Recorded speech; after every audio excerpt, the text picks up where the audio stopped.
Hello, this story is called Titus's Troublesome Tooth. It's written by Linda Jennings and Gwyneth Williams was the illustrator. It's another koala book from Australia. Titus's Troublesome Tooth. Oh, I think Titus must live in a farmyard.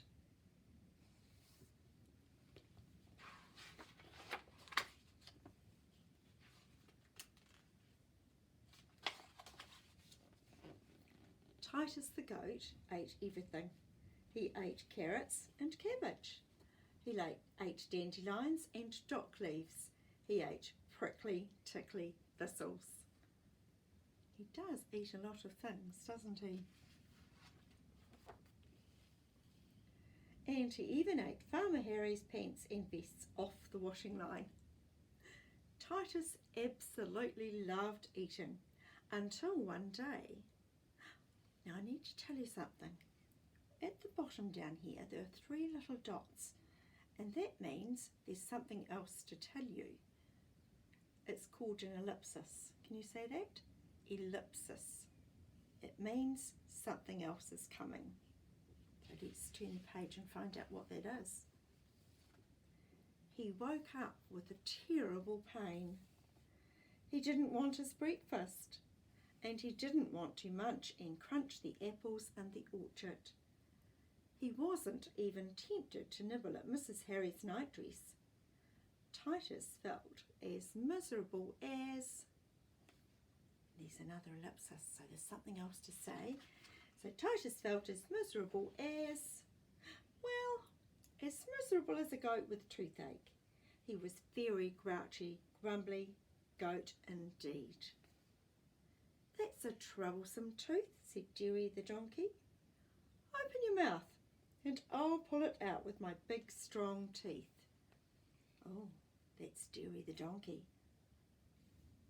I don't know that our friend is actually very happy about that. Let's see what happens. Titus shook from his horns to the tip of his tail.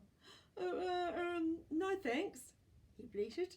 He ran and grouched and grumbled until he reached the farmyard. "That's a troublesome tooth," said Sadie the hen. "Open your mouth and I'll peck it out with my nice sharp beak."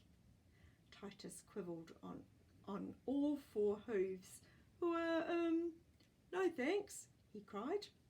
Titus ran and grouched and grumbled. Oh dear. Until he reached the barn. "That's a troublesome tooth," said Polly the cat. "Open your mouth and I'll scratch it out with my long shiny claws." Titus trembled from his white beard to his very bottom. No thanks," he shouted. Titus ran and grouched and grumbled.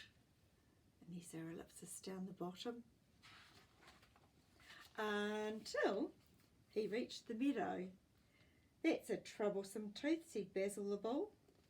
"Open your mouth and I'll butt it out with my hard curly horns." There they are. Oh, I don't know if he wants to do that. All Titus's teeth chattered and rattled, even the bad one. No thanks," he sobbed. Titus ran and grouched and grumbled. Uh-oh, he doesn't look too happy, does he? Until he reached the duck pond. "That's a troublesome tooth," said Daphne the duck. "Open your mouth and I'll tug it out with some duckweed." Titus shook so much that he nearly fell into the water. No thanks," he yelled. Titus ran and grouched and grumbled. Until he found himself right back in the farmyard again. "Don't worry," said Sadie the hen. "Farmer Harry will get rid of that troublesome tooth for you because he's called the vet."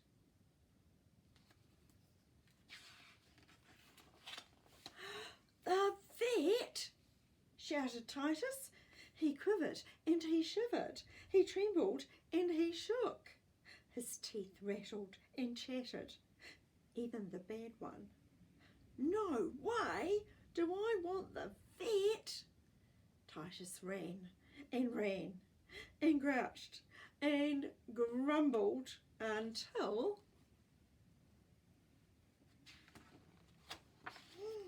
Titus bashed his head against the fence. Crash! And the troublesome tooth fell out at last.